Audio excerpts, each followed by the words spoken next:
Assalamu alaikum, dear students. My topic in previous lecture was punishment in kindergarten, written by Kamla Das. Now we are going to discuss some poetic techniques, some important things, and some textual questions. Those are very important from the examination point of view. But before that, I would like to summarize the whole episode very briefly, very quickly.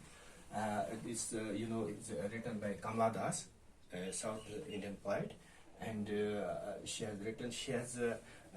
recounts one of her one of the episodes, very bad experience of her childhood when she was in kindergarten. She had gone along with her schoolmates, classmates to picnic, and there she was rebuked or chided by her teacher, and that incident she has recounted in this poem. Now in the same breath she says, now I am adult. She is now adult. She need not remember that painful day, painful episode that has happened when she was in kindergarten. She was very small chap at that time. She need not to remember. She is now adult. She is now at peace with herself. She has not to obey anybody. She is not under anybody's beck and call. She has not to obey anybody, whether teachers or her parents or anybody else. Now, but she gives that account what actually happened at that time. She was they had gone to somewhere on picnic, and there, being very sensitive, she remained aloof, away from other children who were moving here and there, enjoying the things in a cluster, in a very closed and compact groups. They sat, they sipping the sugar cane and other things, and she was all alone. But the teacher took ill of it, and she said, well, you should not behave like that. You should join other class fellows. You should be along with the other children. You should not remain away. But you are a peculiar child, you are a strange, you are unusual child. In this way she was spoken by her teacher, and she took it ill. She was very sensitive, and she felt a pain on the words said by her teacher, and she hid her face in the long hedge, a row of the closely planted those bushes and all that, and she hid her face, and she was feeling pain. She was in tears.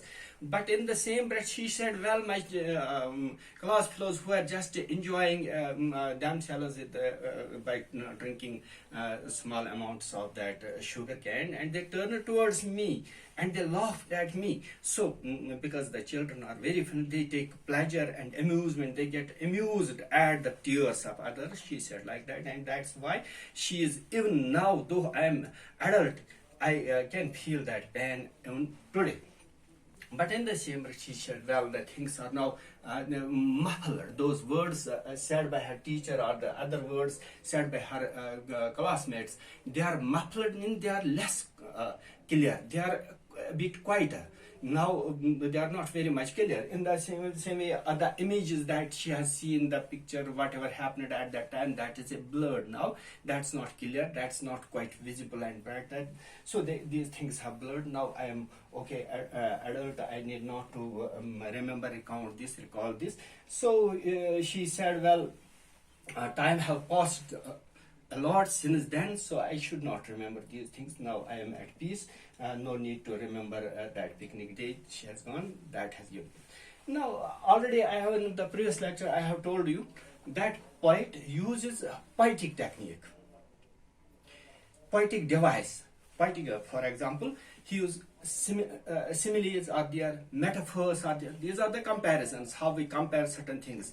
Not in prose, usually we use these things, and images, personification, to heighten the effect of poetry, to make it more impressive, to make it more effective.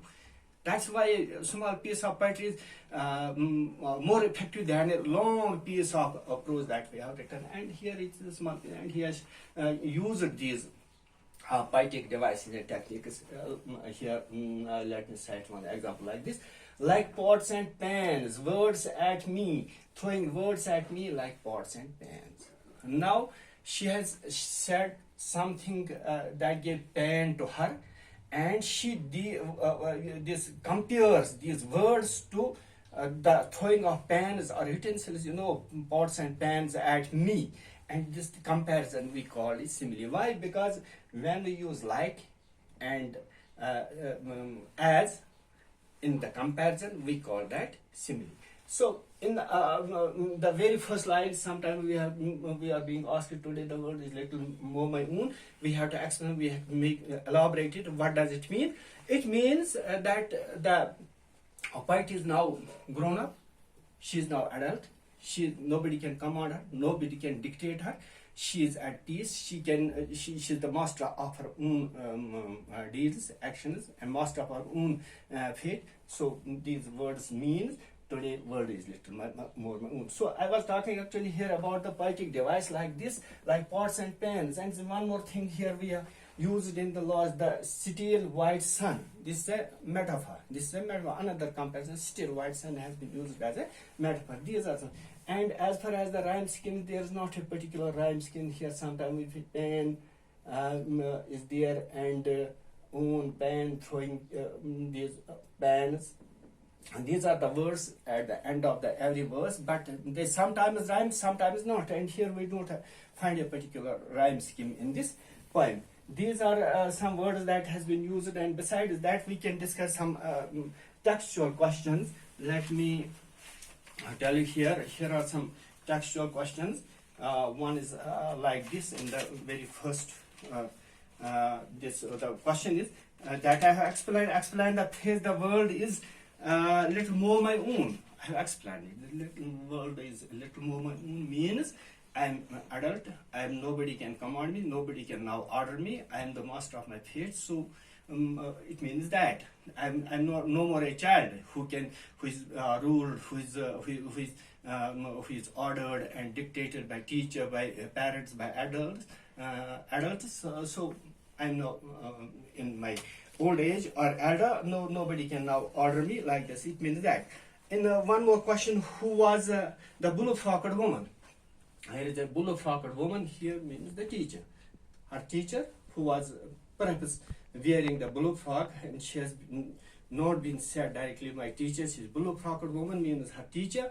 Why does the poet remember her? We know already that it is the teacher who said some harsh words to her, and she was very sensitive. She even remembered at this age when she's adult, and so that's why she describes the poet in this way here. What hurts more? One more question. What hurts more? Physical punishment or harsh words, and why? Physical punishment, if somebody gets a physical punishment for some time, he feels pain. He can have scars or get hurt or injured. With the passage of time, the time heals everything. So all these scars and all these injuries, marks get hurt, and one forgets it. This is physical punishment. As far as the harsh words are concerned, they give the pain to your heart. You feel the pain at heart, and it sticks to one's mind. It sticks to one's heart for years together. And here is this is the best example of this thing, that the poet who was in kindergarten at that time, when she was said something ill by her teacher, and now she is adult. At that time she remembers it is the harsh words. They have a very strong effect on somebody's personality and one's behavior, that these words get stick to one's mind and one's brain for ages together. As far as the physical punishment is concerned, one feels pain at that time. If somebody hits him, injures, or there are these markers, with the passage of time they get vanished. They no longer one remember. But harsh words, they remain close. They stick to one's mind and one's behavior. This is another question, and one more question is there. Why did the other children laugh at the poet? The poet has well said that children are funny things. They take mirth. Mirth means amusement. They are amused at the pain of others. at the tears of, they laugh at the tears of others. So small child, they can't understand the psychology of other children, the child psychology. They don't know what has happened to that person whom they laugh at.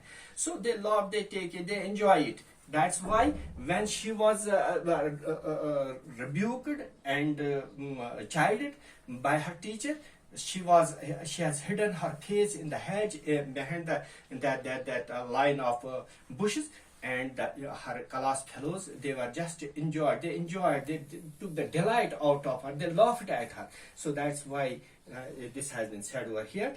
Now another question is, why do you think the words of the blue-frocked woman are muffled now? Because ages have means gone past. Time have passed. Now a huge time have passed since then. Now the poet is adult. She is no more a child. At that time she was in the kindergarten. She was a small child. But a huge time passed, and that's why the words of teacher are muffled. They are not clear. They are less clear and quieter. At that time they were very much clear. They were very much clear to her. But now they have become faint. Those words, they are not remembered by the poet anymore. That's why she used the words like this. How different is the world today to the poet. Now the poet is the master of her fate. She is not at anybody's beck and call. She need not to play the second fiddle. She need not to take the dictates of others, obey the others. And she is master of her fate. She is now independent. She is the master of her fate. She can do anything, whatever she wishes. Nobody can now say anything harsh to her. She can. That's why she said she is the.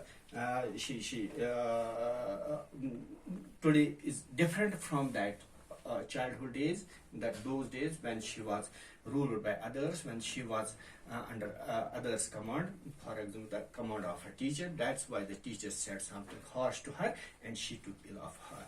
Okay. Many, I have already told you, many images have been used here to heighten its effect, and that's so many words you can find here. That beautiful imagery has been used just for this. Take the example of this sipping sugar. Cluster said, "My school mad sipping sugar cane." This is a taste imagery. Here one more, a blue-frocked woman caused me pain. Blue-frocked say just visual imagery. These imagery normally used are throwing the words like the pots and pans. This one more imagery that has been used over here. So all these things have been used to incorporate it in this poem to make it more effective and more interesting. With this, I concluded today's topic. That was about punishment in kindergarten, written by Kamala Das. Okay.